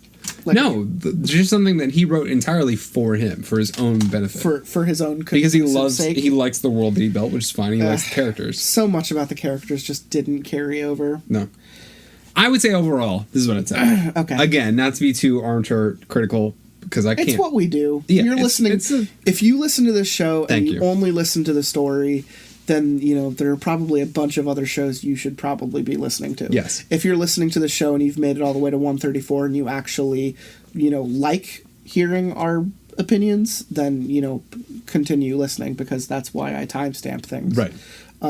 Yeah, like, give me your actual critical... Here's the deal. Borrasca is a mostly competently written story. Obviously not even in the same camp as the heavy hitters, but also above... What would you consider heavy hitters? Like Pen Pal. Okay. Like... Pen Pal's a good standard. I love Pen Pal. Specifically for Borrasca. I think Pen Pal's a story that stands its own. Pen Pal is haunting. Yeah. Which is why I like it. What else? What else is like big creepypasta? Candle Cove, like all the classics. I think Candle Cove is a great example of genre. I think it's really well written. I have a lot that I consider heavy hitters that maybe not a lot of other people consider heavy hitters. Give me one. Or two. Give me one or two. I love Odd Kids. I think Odd Kids is great. Would that be? Where Am I? And I did mushrooms and read a story, but it had been like so heavily suggested. A kid goes down to live with his grandparents over the course of a summer, and he makes friends with the neighborhood girl who just always calls him out, and they run through the forest, and, you know, they get to a point in the forest, and she says, you know, no matter how many times you come here, even by yourself, you can't cross this creek, and just always says it. And she tells him, you know, at first she just says, don't cross this creek. And then he gets it out of her later that she came here with a friend once. The friend saw something, crossed the creek, and never came back. Ooh. And they then start to see what they consider, you know, and she vaguely remembers seeing what looked like a kid take the friend somewhere. Okay. And naturally they cross the creek because the protagonist sees something that he thinks is the friend that the neighborhood girl mentioned in the story because of, like, some descriptive factor that she wore that day or looked, you know, maybe hair. And the two of them cross the river. They try to go find out what happened to the friend, and they realize that, like,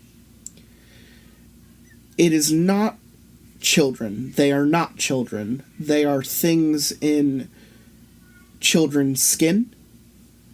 And that is why they exist kind of only in that small, like, forest, the very localized. Sure. And it turns out to be, like, a hive mind, like, species of bugs. And, like, the entire, like, story, the guy has, like, an ant farm, and he always, like, alludes to it as, like, a queen does to the ants. Okay. And the twist is that when he pushes one of the kids over at the end, almost like Oogie Boogie, it just explodes into large bugs and small bugs, all matter of bugs, and you're kind of just left saying, like, what the fuck is this? Oh, that's great. That sounds great.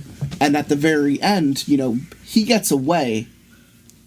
The neighborhood girl does not. Right. She goes missing. It haunts him for 20 years. He's now a dad with a kid writing this story. And he very poignantly ends the story by saying bugs still react to him very weirdly ever since he was a kid, ever since he touched an odd kid. And it's just a very, like, haunting and, like, traumatic story for, like, a kid. Yeah. Because, like, he almost died. He got someone killed. He feels very guilty. And he's been holding it in for so long. And That's great. It's a very compelling story. There are a bunch of really good stories that we read. I really like Uncle Jerry's. Not a lot of people talk about Uncle Jerry's. You and I read that. Yeah. I just love the dichotomy. Hearing Hearing story 1, and then hearing story 2, and then trying to figure out how story 1 was bullshit, and then the twist at the end of story 2, and how they meld together to create, like, an audio experience. Yeah. I just think is super fun. Shout out to episode 22, and I think Odd Kids is like 41 or 42, something in there. Yep. We read a bunch of really good ones. So in any case, Yeah. I agree. And so Borrasca is not even close to that, but it is above the average. I would say it's like a 7, maybe. It's a pen pal light. I see. I don't even want to put it in the same category, but No, but like it's the rungs. It is the rungs below pen pal. Yeah, agreed. That people have to cross to get to pen pal. agreed. And then the ending completely, to me, tanked it. The ending of part 4 kind of tanked it and took it down to like a 6, which is still You decent. mean the baby mill twist? The baby meal twist I loved. The Shiny Gentleman stuff and just how they wrapped it, I did not love. But that's fine. Yeah. But then this whole part 5 has literally soured the entire story, which sucks because, like, order is important. If this was part 1 and then we said, oh, that was weird, and we went into part 2 and then through 5, Yeah. I think I would have ended it like completely different. Like, oh, this guy, this is one of his early stories and he wasn't quite sure, like, the pacing and the voice he wanted to have as an author, so he did part 1. It was kind of rocky, but then he developed it and he actually made this, like, decent story at the end. I'd be like, Part 1 is your setting, part 2 is your building and rising, part 3 is your assumption, investigation, part 4 is the payoff. And then part 5 shouldn't exist. And I feel like I'm coming back to the It conversation. It's almost like he wanted to do his own It thing. Like, we gotta go back. We gotta do the thing. We gotta finish what we couldn't finish in the first part when we were kids. Like, having now grown from a kid to an adult, I should have more power. I should think about this differently. But it all feels very stunted. It all still feels like a high schooler writing for adults. It does. Right. The voice hasn't evolved. The voice has not changed. Yes. The high schooler writing for high schoolers was great because that's how we sound. Yep. The high schooler monologuing about how the dad was an alpha is cringe. Yeah. That's a really good point. That's what jumps out at me when I'm sitting here, like, reading things. And is there anything else you want to add before I kind of go off into a different direction? Ooh, I'm excited for this different direction. I just kind of want to get into something real quick. I think you nailed it. I think that was one of the major issues is that Sam felt like a kid taking heroin, and Kimber felt like a kid. It's like a kid who watched guns. a lot of Train Spotting, and he was like, "That's what heroin is like," and then he just like took the cliff notes. Yeah, it's an ish. It's an ish. Kimber's trauma doesn't. It just reads like a broken record. So actually, to spin this positive really quick before you do your tangent. Yeah. We're the two of us are creative people. Everyone I think you have on the show is a creative person. Relatively creative. I think your audience is probably creative people. And I think a lot of you guys are probably younger than us, maybe, possibly. Yeah. Don't be afraid to write about what you know. Don't. Oh, absolutely. Absolutely. If you're when I was in high school, I think everything I wrote had the high school voice because that's what I wanted to put out there. And I think the C.K. Walker, I don't know how old he is. We're making assumptions. Right. I'm assuming that when he wrote Borrasca Part 1, he was at least either done with high school or going through high school, like maybe in college, creative writing class or something. Like, the voice was still there. He was still young. He's not weathered. He has not been through, like, life. Like, he doesn't understand, like, context and how it adapts characters, how it shapes characters. And, like, that is something I have absolutely battled. Like, I try to write almost every day, and I think, like, there's a lot of stuff in the stuff I'm writing right now where I'm just like, shit, that just sounds like a kid writing this. Like, that doesn't sound like I'm putting thoughts into the right sentences. Yeah. But yeah. What's your change? I don't think you're right. We do not have the show to discourage by any means. We're going to continue finding creepypasta and no sleeps and other things other sources to read because we enjoy the journey and we enjoy the thrill of reading scary and horror-based stories, like horror fiction. And I think, like, we don't hop into the real shit and we don't go into the real shit because it's just like, that's not what Displacement is about. This show is about displacement. The show is about entertainment. And we are kind of like an audiobook commentary review show. Like, it's very niche, but we have found an audience. And therefore, that makes me want to say at least a little bit, just because you kind of reminded me, to just go through and I know I did this in episode 100, but I did it with different people who have different opinions. And I know you not being like an avid listener of the show, there are things to point out. I'm just kind of going to thumb through our master catalog right now and kind of say what stands out to me. Your Search and Rescue Stories series is highly regarded in the community. Cool. We read it on a bunch of episodes. I'm sorry I don't have it. Just go to the Django Phillips playlist on the SoundCloud and just listen to maybe his first, 10 episodes. Sounds right. They all, except for the Slender Man one, they all have, a touch of the Search and Rescue Stories peppered in at the end. It is cataloged. It is noted. So, don't waste your time listening to an episode expecting it to come at the end when it's not written there. I write that we're going to get into the Search and Rescue stuff. Those are highly regarded. People think the Search and Rescue Stories, the way that they're written, the Wildlife Ranger, people highly regard that. Mm-hmm. I remember when we read it, it flip-flopped a lot. It was very hot and cold. Yeah. Some of it was very cool. Agreed. Very interesting. And then some of it was also just more Stairs in the Woods. Yes. And I know you felt that way about that too. No End House, episode 19. I read that with my buddy Space Cowboy. Everyone likes No End House. It was adapted into Channel Zero's show. So was the Search and Rescue stories, but No End House is a little bit more effective. The narrative is fun. People in the horror community like haunted houses. That's just the direction that goes. It's a haunted house for your brain. It's very interesting. I already mentioned Uncle Jerry's. I think Uncle Jerry's is very fun. I don't really find the Lost episode stuff very compelling, like Squidward Suicide and the Mickey Mouse stuff. The Abandoned by Disney, all that, like Lost trying to degenerate a company. I love Lost episodes. I think it's just personal mileage. I think it's just... But would you consider it gold caliber quality? Yeah, that's a good point. If you were to turn someone onto creepypastas, would the first thing you hand over to them be like Squidward Suicide? No, I would hope it wouldn't be, because probably one of the most regarded. Yeah, I don't think it's indicative of the genre, but I do. Yeah, there are some that are like Ben Drowned. Ben Drowned is amazing. I think is pretty good. Ben Drowned is very good, but I would also consider Ben Drowned just something else. I wouldn't really. It's not really a Lost episode. Put Ben Drowned in the Lost episode category. But it's like a fucking with media. But it's there. Kind of thing. But it's there. Goatman. Anansi's Goatman story is like, when it pops up, it'll always have like 5 comments saying like, I didn't know this one. The green text turned no sleep story. Very fucking cool. And it's because it doesn't answer any of your questions. It's one of those narratives that doesn't explain anything. Right. It begins, it ends, and it's fucking enticing. It's just really fun. A lot of people like Psychosis. These are both stories I've read with someone named Gestalt. If you like Goatman or Psychosis, we read those on his playlist.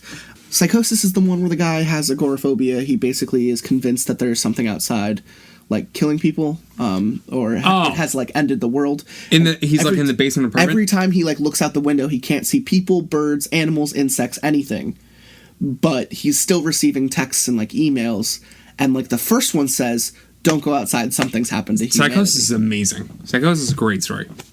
But then it gets to the end, which just pushes it over the fucking edge for me. I don't remember the ending of the story. The end is like, he rips out his fucking eyeballs, and he says like, well, if I can't see them, then I beat them. And then he's like rocking back and forth in a mental asylum. If I can't see them, then I beat them. And then they allude that like the doctor has like an appendage over his face, like some type of alien appendage. And it's like, the world was taken over. He was right, but now he doesn't have eyes and he's a crazy guy. No, he's a crazy person. Great story. Creepypasta being creepypasta. Yeah. I suppose I can't knock it because it's still one of those ones that is like highly fucking regarded. Can we mention Dogscape? I think Dogscape is one of the craziest things I've ever fucking read. So I kind of have to give it a shout out. Here's what I'll say about Dogscape. I think Dogscape's very well written. I think the story is an 8. And I think my reading of it is probably like a 4. Only because I remember getting super baked for that episode. Yes. And then hating life because that story is long. It is long. It's a good story. A long time. It's a good, long story. We also started by reading Guts, which probably should have been saved for a different episode. So but Guts is really good, though. We started off on the wrong foot. But I don't know. I think I just get pissed off at Dogscape. Intestine. Halfway through. I don't blame you. Yeah. I'm going to go ahead and give a shout out to Mayhem Mountain. That one doesn't get talked about a lot, but that's Where Am I's first episode 43. Mayhem Mountain is the amusement park fuck up, the dark side of amusement parks. It's kind of cliche. It's kind of Final Destination-y. I think it's interesting. I liked episode 44 with you, the story about the painting. I find that very creepy. That was fun. That kind of... When I think of creepypasta, I think of, like, stories like episode 44, where it's, like, the painting that changes every time you look at it. Was that the episode that you read your story on? No, that was the Slender Man one. That was Slender Man? I wrote a Slender Man story. It was Slender Man? In episode 16, the episode ends with me reading my Slender Man story. Because I thought that was great. I thought the one that you wrote was awesome. Oh, you liked my Slender Man story because it was very contextual. It was very, like... I just liked it a lot. The imagery... Cool. I pushed the imagery because I as I explained to you in episode 16, it was originally a screenplay. I wanted to film it. That's right. And then I adapted it into a short story. I just couldn't. So listen to that one. I couldn't film it. Yeah, that one's solid. Episode 16 is our most popular episode, fuckers. Like, oh, period? Yeah. Ooh, of all. That's cool. So I kind of like tip my hat. It's because people are like Google searching Slenderman. I kind of like tip my hat because that story that I wrote is not published anywhere. And for it to be the most listened to episode is kind of like an exclusive thing. It is. It's true. Which is fun. I wrote something and it's on the show. That's fun. That's fun. Let's continue down the list. Mr. Bear, 1999. I have to pee. I'm gonna continue talking. Yeah, I think you should. Okay, good. I'll be back. 1999, Mr. Bear's Cellar. This great story. Hey, great story. Fantastic fucking story. And he's gone. He left. He the episode is over. He's gone. I'm gonna keep talking. The Whistlers. A lot of people talk about the Whistlers, the people trapped in the forest, and there are monsters following them. Okay, so episode 62. I was off by 20 episodes. That is the Odd Kids episode. Again, I know I kind of like explained the entire story and probably ruined it for a lot of people, but Odd Kids is so much about the build-up. Just finding out what happened and kind of piecing together the mystery and then feeling the horror of this kid witnessing it himself. It's just so good. I actually thought Bedtime was a little disappointing, so I'm going to go ahead and skip that one. New Fish. New Fish is really good. It's kind of like Castle Rock for those Stephen King Castle Rock lovers. That one's fun. Pen Pal, episode 80 with Franz McBoohoo. Pen Pal is often regarded as one of the best no-sleep stories of all time. You just gotta say that. I guess that brings us to episode 100, which is Ben Drowned. Very popular. Borrasca first started on episode 102. It has taken us, like 33 episodes, counting 34, to fucking get here. So, part 1, all the way back at 102. Oh, the left-right game. How can I forget about the left-right game? Easily one of the best stories we've ever read. Tenron Otrin and I read that over the course of, I think, 5 or 6 episodes. Jesus, is it just one of the most compelling fucking things. I wanted to run these by you to see if you had thought of any of these. Oh, hey. Whistlers. I don't know what that is. The people stuck in, like, the Alaskan forest, and they pull up on a lodge in the middle of the woods that, like, is supposed to operate seasonally, but it's completely abandoned. And there are, like, things in the woods that just permeate a whistle, and they're, like, hunting these people down. No. 3 episodes told with Tenron Otrin. Wonderful fucking story. Okay. What about New Fish? New Fish. A prison gang basically tells a spook story from like 20 years ago about how this guy was like delivered to the prison and he was just this like angelically beautiful young man, and this guy then proceeded to like cause like a supernatural prison break where he like disemboweled the entire staff and pretty much killed some of the high intense security profile inmates there. Nope. And then resurfaces like 40 years later. Still looks the same. Kind of beautiful young man. Nope. New Fish is really good. Left-Right Game. Pretty good. I fucking loved Left-Right Game. Maybe it's just because Rip Torn, rest in peace. I kind of did a Rip Torn voice for Rob Guthard's character that entire story. So if you listen to those 6 episodes, you're going to enjoy me talking like an old fucking man. I fucking loved Left-Right Game. Did you end up actually reading that one? I have read Left-Right Game in the past. Yeah. Just out of the blue. I liked it. Didn't think too much of it? No, I liked it. I think it's like top tier, no sleep. I liked it. Well, now I'm going to look at this show. Keep going.